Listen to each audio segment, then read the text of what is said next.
Okay, hi guys, and welcome to the show. Today, a special video because this has been in the works and I've been promising it for so long.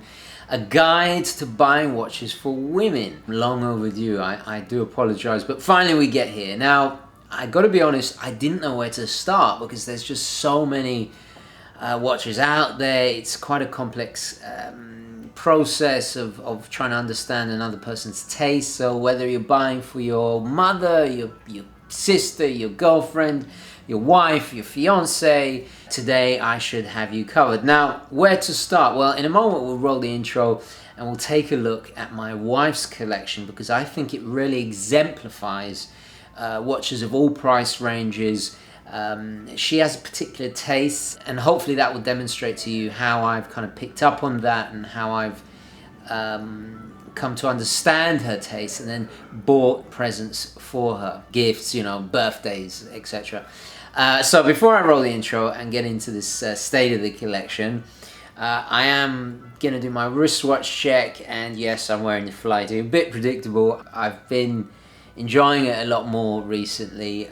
This is the SNA411, the dear old Flighty, beautiful aviation watch. And this is actually something that my wife does not like at all, you know, overly busy kind of tool watches.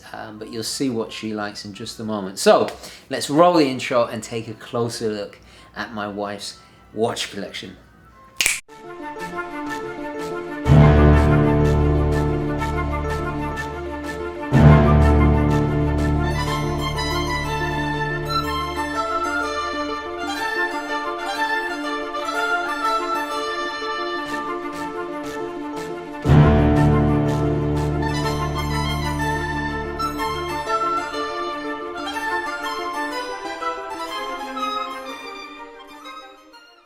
So you're probably wondering, what on earth is this Botticelli book doing here? Well, part of the agreement was that if I was to review her collection, I'd use Botticelli artwork as a backdrop, so you'll see it throughout the state of the collection. Botticelli is hugely important to my wife. Well, obviously she's a fan of the artist's work, but, well, so am I for that matter. We met in Florence many years ago while we were both studying there. And one of her favorite places in the world is the Uffizi, which of course houses a lot of Botticelli's classics. She thought it was fitting to have it included. So let me get this out of the way first. Now, her collection is a 7-piece collection, and I think it's beautifully balanced with a nice variety, all different ranges. So we'll start off with something a little bit fun, very affordable. And this, of course, is the Casio A168W in gold tone. These I think are about around the $50 price range, very retro inspired. As I go through these watches, I'm going to quote from notes I took. I asked my wife what she loved about them, so I'm going to be quoting my wife a lot. I must admit, on occasion I have worn this. I enjoy it too. It's been adopted a lot by the hipsters, but for my wife, she really likes the kind of 80s throwback feel of it. And my wife described it as super cool and stylish. Those are her words. She said that one of the most useful functions, if I just show you, there you go, is the backlight. What do they refer to? It is electroluminescence. I've got to say, when I wear mine, I love the way that this clasp, you can just flip it up and change it very easily to get a custom fit. For the wrist shot, I have almost the same size wrist as my wife, so if you just imagine that hand, well, this wrist is my wife's, not as pretty and a lot more hairy, but you get the general impression. It's extremely comfortable, and you know, she agrees it's very light, and she matches it a lot with her yellow gold jewelry. Yeah, classic and very affordable. So the next piece is another very affordable timepiece, Swiss made this time, and this is the Jelly-fish, made by Swatch, of course. Now the original came out in 1990, I believe. Actually, you know what, hold on one second. If I bring in my Swatch connoisseur's guide. If we turn to, I think it is page 86, you can see the original there that came out in 1990.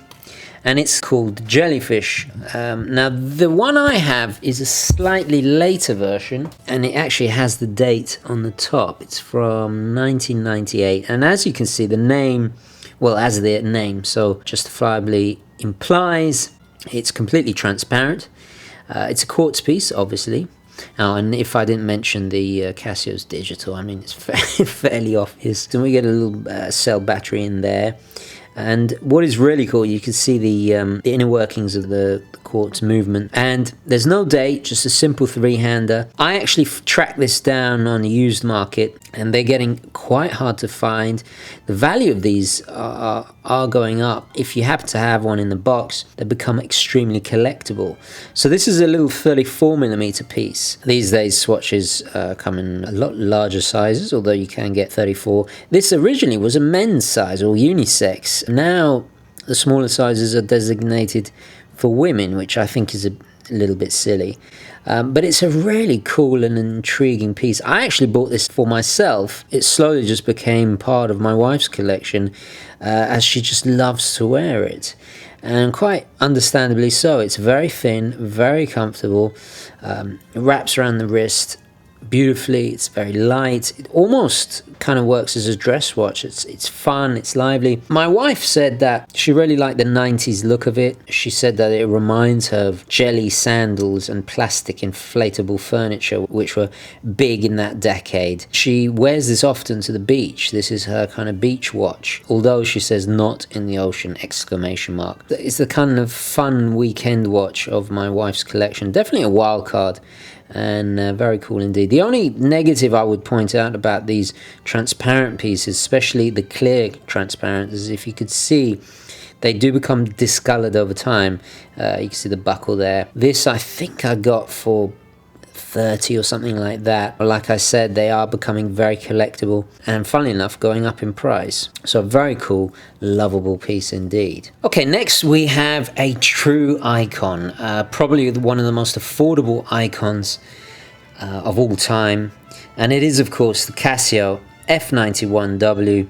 Hugely iconic and important watch, one of the most highly mass-produced watches of all time. Famous, well, it has a bit of a dark history, and I have reviewed it, but this actually again was mine. I put it on a NATO strap, and this is my wife's sports watch.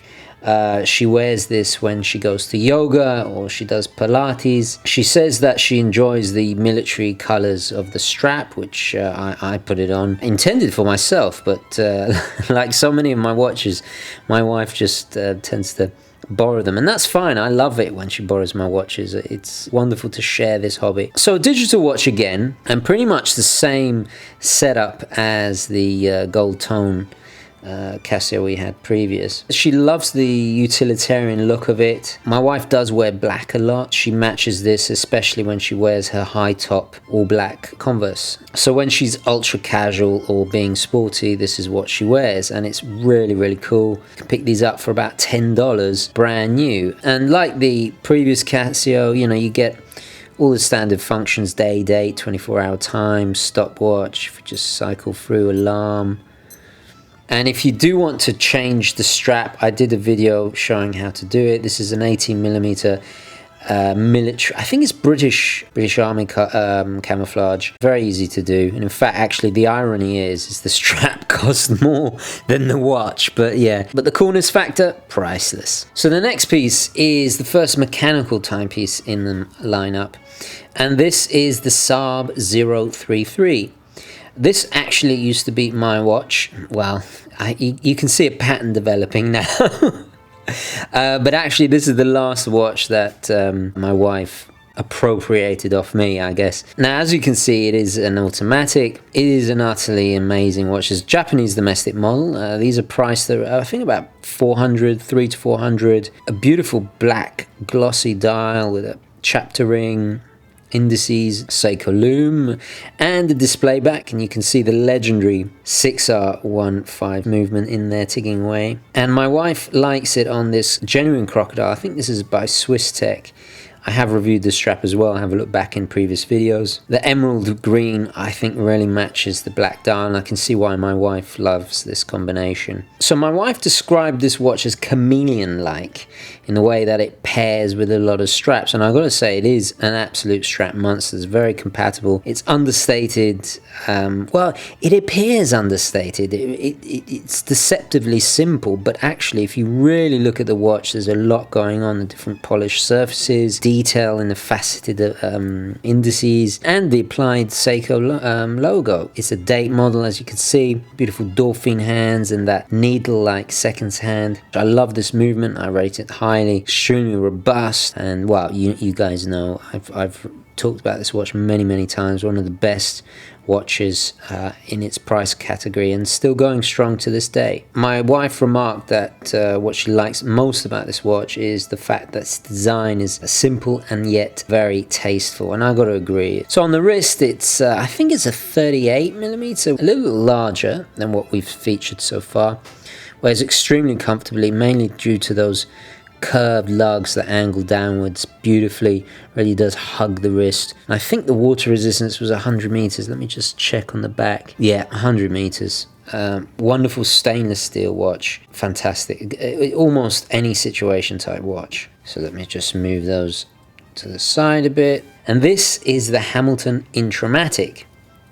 Now, as you can tell by the very Bauhaus 60s aesthetic, this is a favorite of my wife's, and I bought it for her as a birthday present. I reviewed this many moons ago, donkeys ago, in the early days of the channel, and I rated it highly. Wonderful automatic piece. It's a two-hander with the date, and you do get a display back, so you get to see that beautiful movement. Believe it's the 2892 in there. We get a lovely signed rotor. Not much decoration, but it is very slender. You get the 60s style H logo for the Hamilton. It's a 40mm, a little bit larger.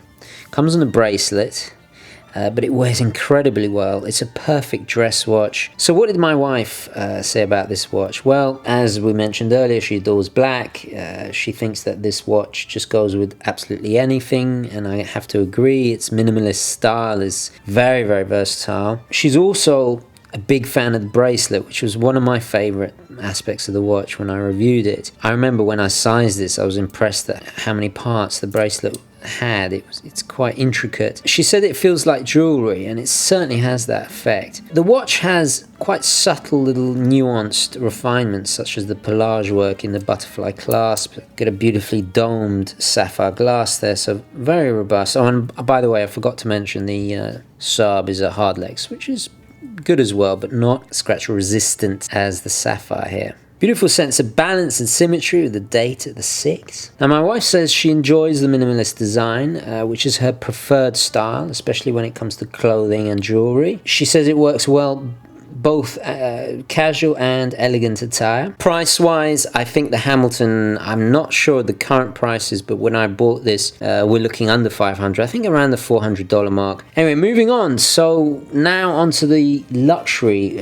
watches. This is my wife's Rolex DateJust. The reference is 16233. I bought this for her last birthday. On automatic, of course. It's chronometer certified. One of the most popular and iconic Rolexes. This, I think, is either 1999 or a 2000 model. Stunning little Romans and the track hidden away at the edge of the dial. We've got baton markers, the crown at the 12. Date, obviously, because it's the DateJust, and I've done a whole video talking about DateJust's phenomenal history and heritage behind them. Hugely important for Rolex. We get the oyster case, so it's very water resistant with the screw down crown, of course. Unfortunately, we have the rather dated stamped clasps that we have come to love and equally loathe of the vintage Rolex. Well, not really vintage, but almost vintage. So inside this particular one, we have the 31-35 caliber movement, if I recall correctly. Wonderful movement. I adore it. One of my wife's favorites of the collection. She said that it just feels like quality, and I can totally appreciate that. She loves it because it matches her gold, yellow gold, white gold, and sterling silver jewelry. So obviously obviously we have the fluted bezel on this particular one, and this is the quintessential DateJust. I mean, when I think of DateJust, I think of this one. And my wife is also a big fan of American Psycho, so I think that kind of had something to do with it as well. And interestingly, it's the 36mm version, which is fantastic because I can enjoy it, although I can't close the clasp. My wife's wrist is a tiny bit smaller than mine. She doesn't go in for women's watches at all, which is fantastic because I get to enjoy the watches. So there you go, very classic. So obviously with the 31 and 35 movement, you get a quick set date, which is great. Chronometer certified, so it's running within COSC. And the yellow gold is of course 18 karat, so you got a really nice luscious luster and color to it. Now unfortunately, you get tritium lume with this. So it's the old school lume, which no longer has any charge. Handling it just brings it all back. Anyway, wonderful, wonderful watch.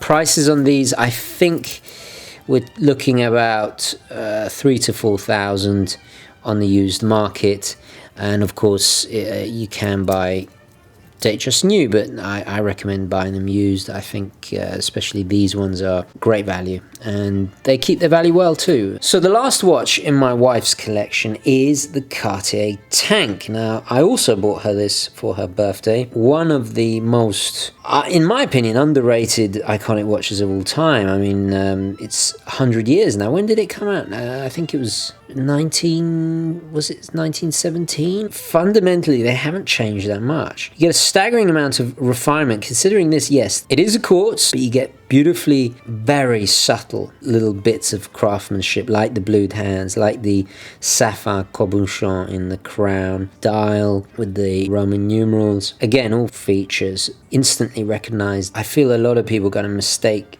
Cartier as just a high-end fashion brand. Well, they really do have some horological muscle behind their brand, and a lot more innovation than people give Cartier credit for. I adore Cartier, I always have, and it's a family tradition, and I'm so glad that my wife loves the Tank too.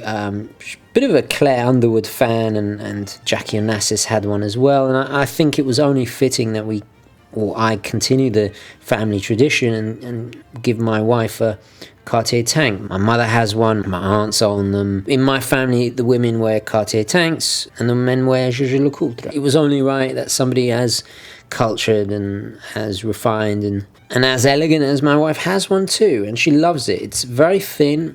It's a perfect dress watch. I think this is the XL size. I have reviewed it a long time ago.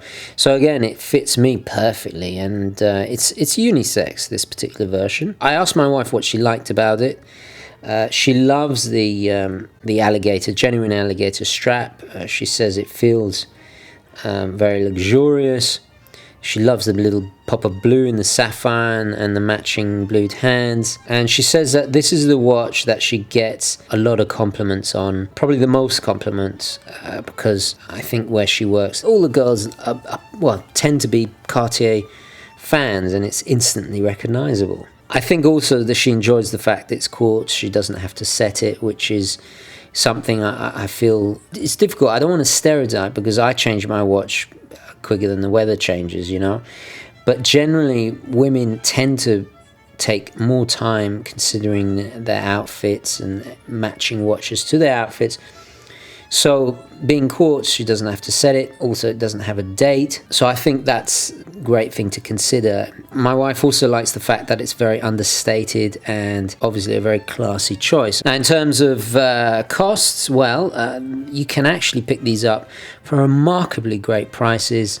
On the used market, we're looking at, between $1,000 and $2,000. And also, if you're going to get it in yellow gold, for example, it's going to cost significantly more. So guys, I'm going to leave it there. Let's take it back to the studio. So what can we ascertain from looking at my wife's watch collection? Well, I've noted down a few key points, and this I think will you can apply to buying your own watches or helping to make your mind up when it comes to buying watches for the special woman in your life. So number one, style is crucially important, especially for matching attire and accessories. Generally, women tend to accessorize women are much more acute, or have a much more eye for detail at matching outfits and the like. And understanding your wife's or your girlfriend or the special, let's just say special lady, your wife's taste is crucial. One tip I do advise is, I've got two magazines here that my wife reads.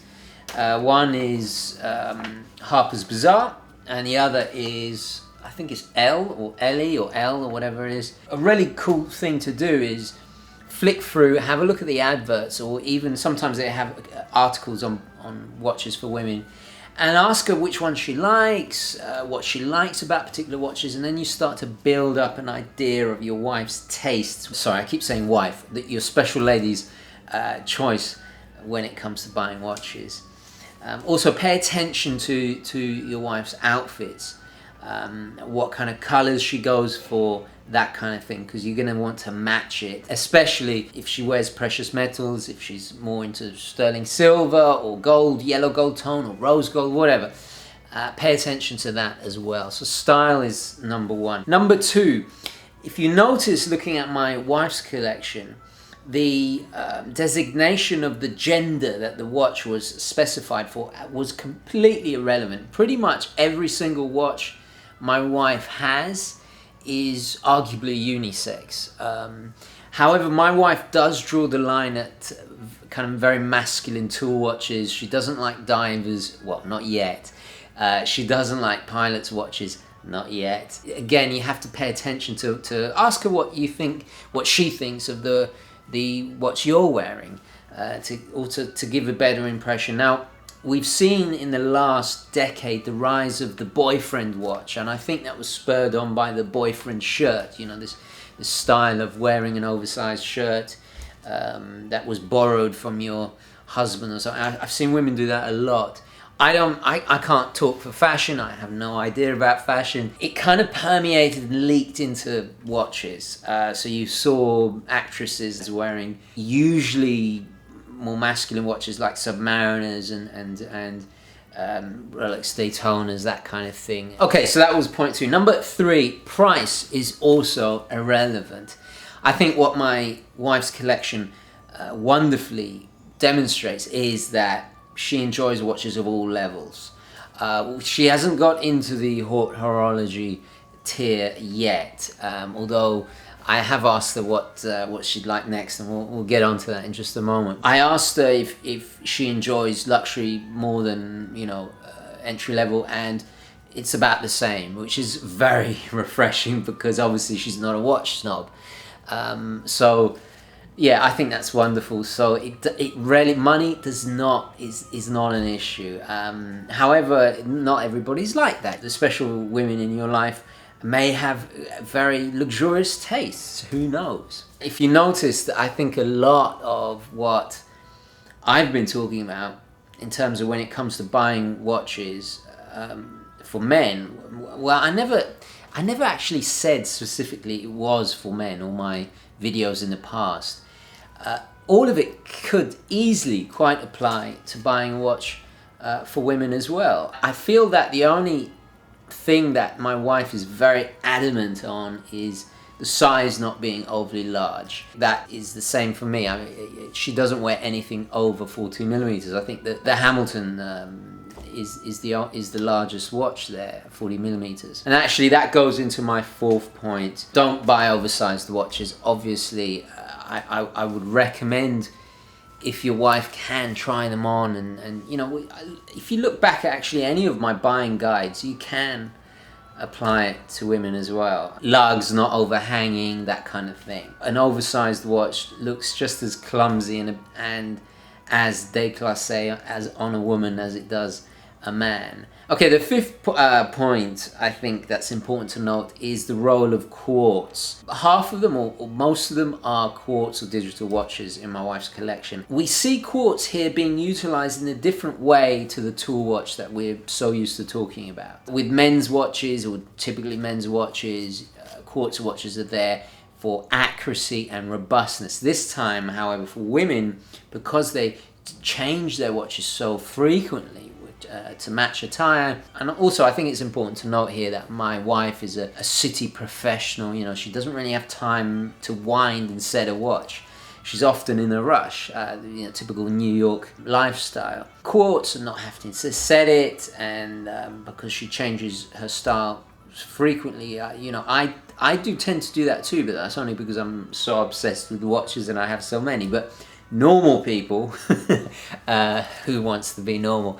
But typically people don't change their watches that often. I mean, people, males with a 3-4 sized watch collection may go a couple of days wearing the same watch. Typically she just passes it to me and I have to quickly set it for her. Quartz there is great because it's easier. It also kind of keeps costs down. I mean, the Cartier Tank, for example, the mechanical version is substantially more expensive.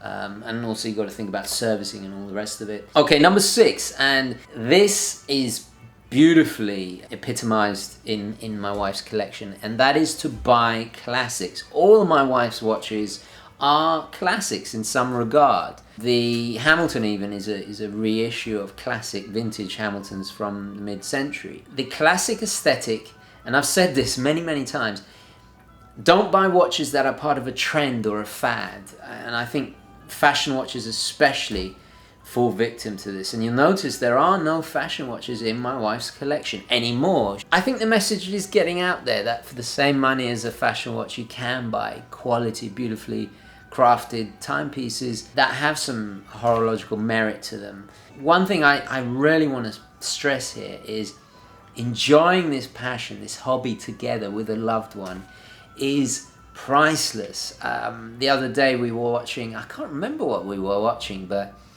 there was a close-up of a watch in a scene, and my wife goes, "Oh, look at those beautiful blued hands," and she started saying, "Oh, it's got subdials," and she liked this and that. You know, she liked this aspect of the watch. And I was just so happy. You know, as a watch enthusiast, it touches my heart. You know, it's fantastic, and also you get rid of any of that. Not that there was ever guilt, but I see a lot in the forum, in the UGWC especially, you know, people trying to explain to their wives that they've bought another watch. You know, having your loved one involved in the passion, it negates that. It's you know, you anyway, we'll get to that in another video, because I think there's going to be a lot of more of talking about buying watches for women, so stay tuned. But anyway, yeah, stick to buying classics. Okay, so those are the crucial important factors to consider.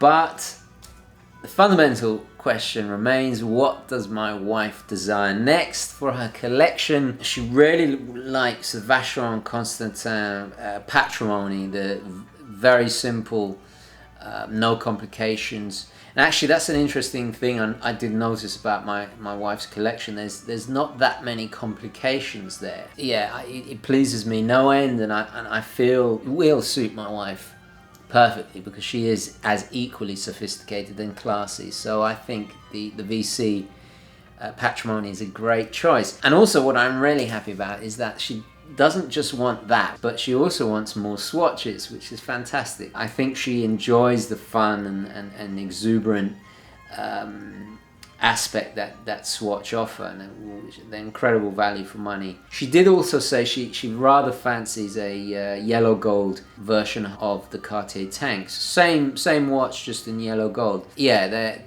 they're what, about $5,000 I think new. Although you can get the Must de Cartier for substantially cheaper on the used market. So maybe one of those. And actually, talking of VC, there are great used VC on vintage VCs on the used market as well. So yeah, I'm really pleased about that. So I asked her what is her favorite, and she was very torn between the Seiko SARB, but after kind of a little bit of deliberation, she answered the Rolex DateJust. I asked her what is it exactly about that watch that makes it her favorite.